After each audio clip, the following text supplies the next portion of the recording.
தமிழ்நாட்டில் ரெக்கவரி ரேட்டை பாருங்க. நல்ல காவல்துறையை 20% தாண்டாது. ஒரு நல்ல காவல்துறையா இருக்குதுன்னா ஒரு மாநிலத்துல ஒரு 100 பவுன் காணாம போகுதுன்னா ரெக்கவரி 20 பவுன் தான் இருக்கும். 80% காணாம போயிடும்.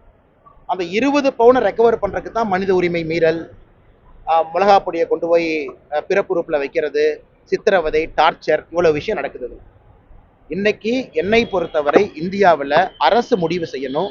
அது திருட்டு போயிருச்சு, காணாம போயிருச்சு, காவல்துறை ஒத்துக்கிட்டாங்கன்னா அரசே இன்சூரன்ஸ் போட்டு பணம் கொடுக்கணும். அதற்கான நேரமும் காலமும் வந்துருச்சு.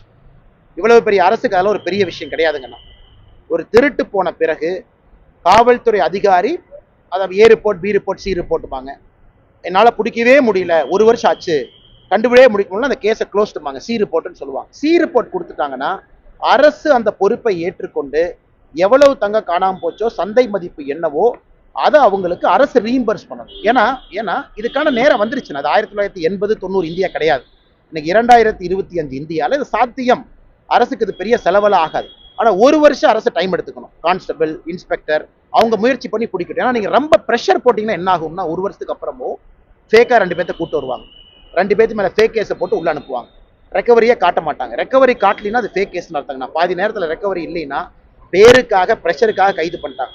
அதனால அரசே இன்சூரன்ஸ் பாலிசியை போட்டு ஒரு மாநிலத்தில் 1 வருடத்திற்குள்ள, ஏன்னா எல்லாம் மிடில் கிளாஸ் மக்கள், அவங்களுடைய லைஃப்னுடைய சம்பாதியம் அந்த கோல்டில் இருக்கு.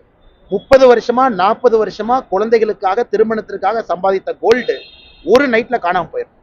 இந்தியா, குறிப்பாக மாநில அரசுகள் இதை யோசிச்சு ஆராய்ந்து அதற்கு ஒரு இன்சூரன்ஸ் பாலிசியை கொண்டு வந்து அவர்களாகவே அந்த மிடில் கிளாஸ் குடும்பத்திற்கு ரீஇம்பர்ஸ் பாலிசி கொண்டு வந்துட்டாங்கன்னா உலகத்துக்கே தமிழக ஒரு மைல்கல்லா இருக்கும். இதையெல்லாம் முதலமைச்சர் யோசிக்கணும். இதை யோசிக்காம வேற